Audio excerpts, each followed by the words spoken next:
joining us on Safe Guns, Fun Guns. Today we're going to go over common malfunctions, and you'll see images pop up, so it's going to be sort of like a hybrid between me talking on the cleaning segment versus the gun safeties, or it's a little slideshow.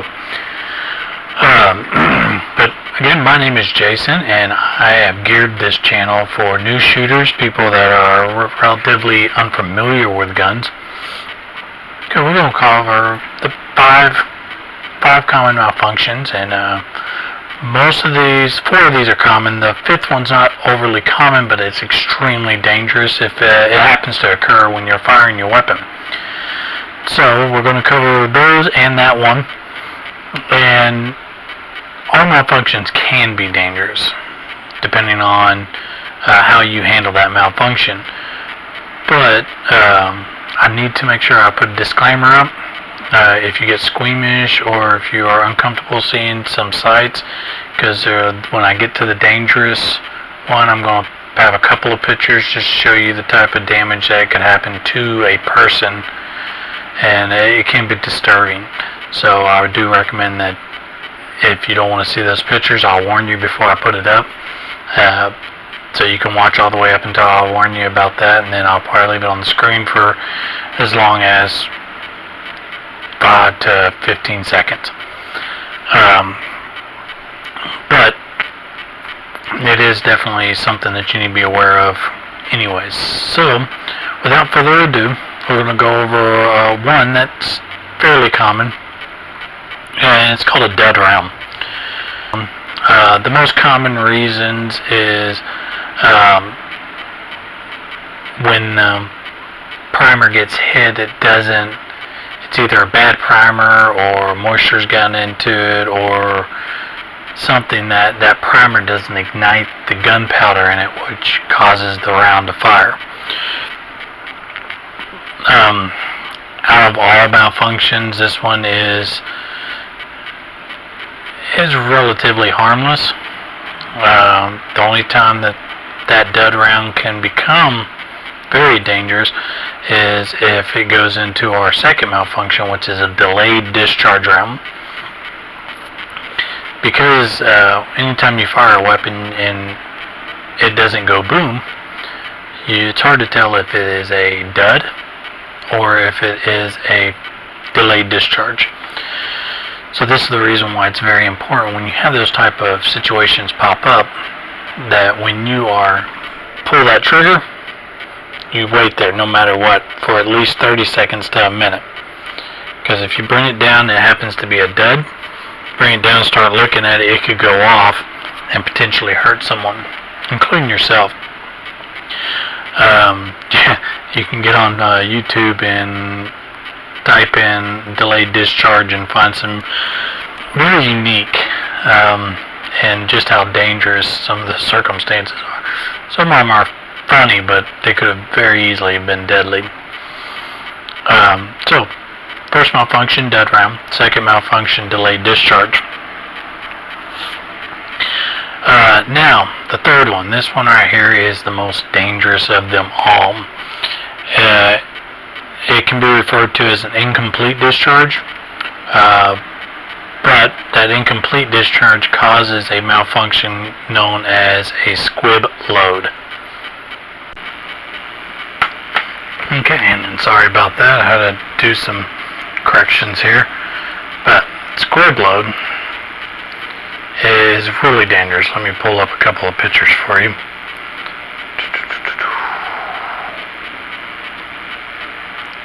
So,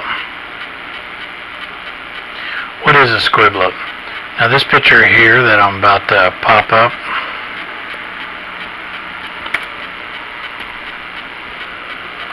this here is just a diagram, a basic picture that shows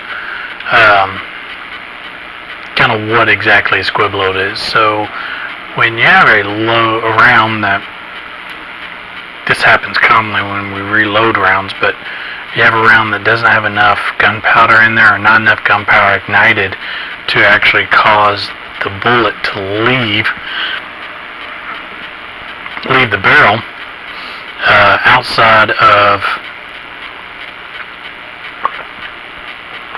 outside of the low recoil, it will have very little recoil, and smoke will actually pillar out either the front or the sides of the gun.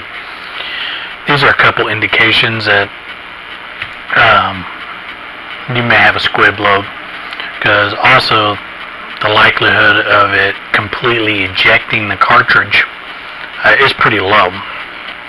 But if you have a round like this that pops up on one of your malfunctions for your gun, and you load another round in, that next round will cause stuff like this.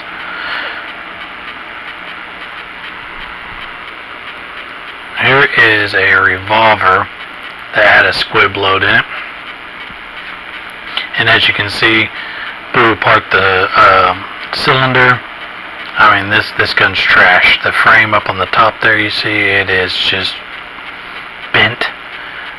This gun's basically history, and you hope that no one got hurt, even though the likelihood of someone getting hurt is pretty good with a squib load, especially your hands. Whoever fired the pistol can get very serious injuries from it. To show you kind of what a squib load looks like, this picture here, you can see where the bullet did not leave the chamber. This is a squib load. Obviously there wasn't enough power behind it, and let's assume this is the exact same revolver that we saw in the previous picture. If he fired another round, boom, it's very, very, very, very bad.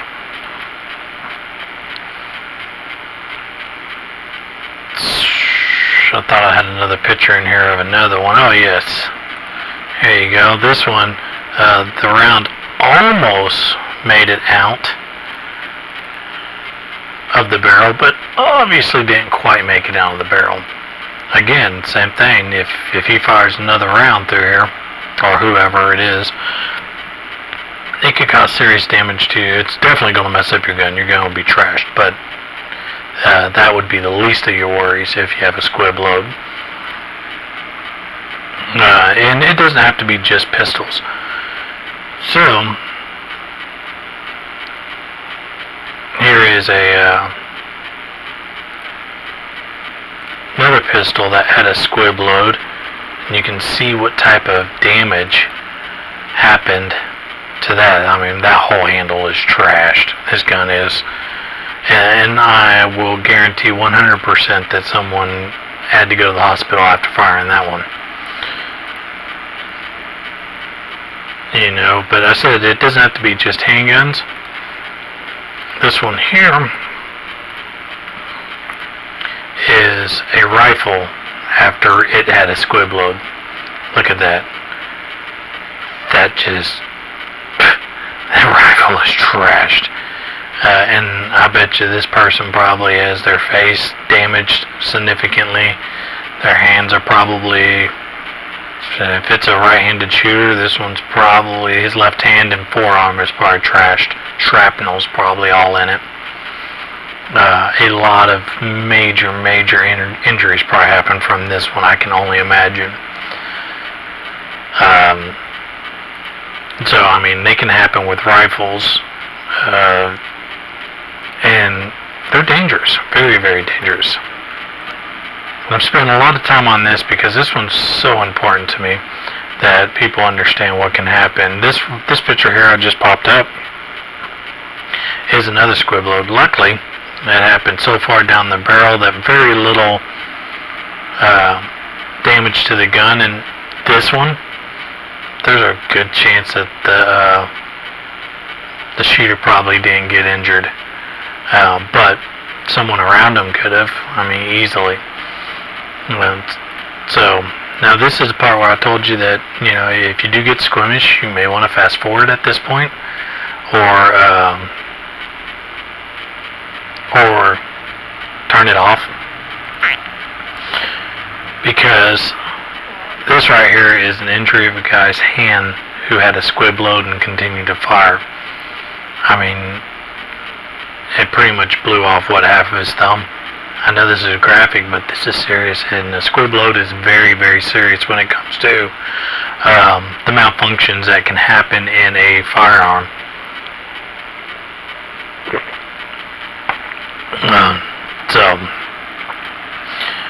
Alright. Now we'll also put a little thing up there so people understand when I took that picture off. So it's good to come back. Alright, so now that we've talked about that serious injury, the next one, malfunction and injuries, the next one is commonly referred to as a slam fire. And a lot of times this happens when someone's finger's on the trigger when they're not supposed to be, but it doesn't always have to happen that way. It could very easily just have a loose striker that hits the round. Funny story, when we were younger, one of my brothers blew a hole in the side of the trailer because that's basically what happened to him, is this slam fire. It was just happened to be a shotgun, and as soon as he popped it up, that pin hit the back of that primer and blew a hole in the side of the trailer. I mean, that could have easily killed one of us in the next room if he was pointing the other way. So it's important. It's very important to understand that could happen. That's part of the reason why in the gun safety rules it says keep your finger off the trigger until you're ready to shoot, and it's also talks about make sure your gun's always pointed in the safe direction. Always pointed in the safe direction. I cannot stress that enough, because if you do have something like this, you don't want someone to get killed accidentally or injured accidentally. My brother gave an example. I gave an example from my brother and him pulling a drop-down shotgun up and it letting off. But you can find some on Facebook where people, not Facebook, YouTube, where people have dropped a gun, and when it dropped the gun, it hit the ground. Obviously, it sent that pin to hit that primer. Or people racking it with their finger on the trigger. As soon as that round falls in, bam, it lights up. You know, this is because you're not to go off or be fired. You know, someone could be in the way and they get seriously hurt. So that's number 4. Number 5 is failure to feed and failure to eject. You know, technically these are two separates, but we're going to count it as one. And so we're going to pull up those first double feed. You can see that there's a round in the chamber and a round that's trying to load into it. This would be classified as a double feed. No bueno. Same with this one. It's a slightly different angle, but basic concept. And again, it doesn't always have to be pistols. Here is an AR with 2 going in. I've had this happen to me because my slide on the AR was not lubed very well. It was really dry, so it wouldn't go all the way in, causing it to not fire at all because it wouldn't engage the pin. And so when I pulled it back to try to see what was going on, it tried to feed another round in. So this right here could happen too. And if you can imagine what would happen if one of these accidentally went off, it could cause some serious injuries too. So, and then double feed and the failure to eject are just a couple of scenarios. Double feed, it doesn't always have to be a double feed. Sometimes it's just not pulling that round out of the magazine for whatever reason. That could be also part of the failure to feed. In that, the failure to eject commonly comes up with what they call and refer to as a stovepipe. Here's one, Malfunctions 101. This right here would be considered as a stovepipe. And basically, it's when the cartridge doesn't come all the way out, but the slide kind of catches it, gently eject it all the way, and obviously you can't fire that next round because the firearm is now out of battery. What the term out of battery is referring to, meaning the slide is not lined up or completely engaged. So you see this one here with that stovepipe in there, obviously the slide did not fully close, and it's called out of battery. Here's another out of battery case, which this one's really slight compared to the last one, but you see it's not fully engaged, so the pin won't engage, and it won't cause, and the round won't be ignited. And then here is your next stovepipe. There you go. These are very common. I don't know. It seems like the Glocks that I fired seems to be pretty common. My SD40, it's fairly common that you'll get a stovepipe. I had a friend of mine who bought a High Point C9, and when he was firing it, he got a lot of these double feeds and a lot of these failure to eject stovepipes. The biggest thing is with any malfunction, the best practice is to eject, pull the slide back, lock it back, and then try to make whatever clearance or corrections you need to clear that malfunction. And never, ever, ever, ever be ashamed to ask for help. So, there you go. I mean, that is your basic that's your basic malfunctions that happen most often. We're going to go over it one more time. We have a dud round, which means that the primer does not ignite the gunpowder for whatever reason, causing the round to not fire at all. Then we have the delayed charge, or delayed discharge, sorry, which means that the round's been ignited, but it takes anywhere from 15 seconds to a minute before it actually ignites. So that's something to watch out for, because as you remember, we always want to keep that point in a safe direction. And that way, in case you do have a delayed discharge, it doesn't hurt someone or kill someone. And then we have number 3, the incomplete discharge that causes a squib load. And that is the most dangerous one. That usually happens when not all the gunpowder, or someone puts a light load of gunpowder in the cartridge when they are reloading. That will cause a squib load that will go through all those pictures we showed earlier.